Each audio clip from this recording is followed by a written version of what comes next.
लोगों की बात करते हैं जो उनकी भक्ति करते हैं। हाँ, श्लोक 7.16 में आर्थ, जिज्ञासु, अर्थार्थी और ज्ञानी। आर्थ मतलब दुखी, जिज्ञासु जो जानना चाहता है, अर्थार्थी जो कुछ सांसारिक चीजें चाहता है, और ज्ञानी जो सत्य को जान चुका है। और कृष्ण कहते हैं कि ज्ञानी उन्हें सबसे प्रिय है। हाँ। पर क्या इसका मतलब ये हुआ कि बाकी लोगों की भक्ति उतनी महत्वपूर्ण नहीं? नहीं, ऐसा बिल्कुल नहीं है। कृष्ण हर तरह के भक्त को स्वीकार करते हैं, क्योंकि किसी भी वजह से ईश्वर की तरफ मुड़ना अच्छा ही है।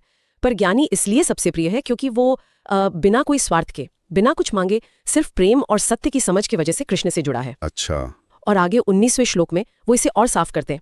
कहते हैं कि बहुत जन्मों की साधना के बाद ऐसा ज्ञानी इस नतीजे पर पहुंचता है कि वासुदेवा सर्वमिति, मतलब सब कुछ वासुदेव यानी कृष्ण ही है। वासुदेवा सर्वमिति। हाँ, और ऐसी महान आत्मा, ऐसा महात्मा कृष्ण कहते हैं सुदुर्लभ, बहुत ही दुर्लभ होता है। वो ज्ञानी शरणागति के असली मतलब को समझ चुका होता है। वाह। तो संक्षेप में कहे तो इस 7वें अध्याय में कृष्ण अपनी 2 ऊर्जाओं के बारे में बताते हैं, अपनी सर्वोच्च स्थिति के बारे में, और माया के बंधन के बारे में, और उससे छूटने के तरीके यानी शरणागति के बारे में। और हाँ, अलग अलग तरह के भक्त और उनमें ज्ञानी भक्त के सबसे ऊंचे स्थान के बारे में। काफी कुछ है इस अध्याय में। बिल्कुल। और यहाँ एक सवाल मन में आता है सोचने के लिए। ग्रंथ कहता है कि ये समझना कि वासुदेव ही सब कुछ है बहुत मुश्किल है, कई जन्म लगते हैं। हाँ, सुदुर्लभ। सही। तो जो रोजमर्रा की हमारी जिंदगी है उसमें, मतलब पूजा पाठ या साधना से हटके, हम हर चीज में, हर इंसान में, हर घटना में उस एक ही परम तत्व को देखने की कोशिश कैसे कर सकते हैं? इसका व्यवहारिक मतलब क्या हो सकता है? ये सोचने वाली बात है।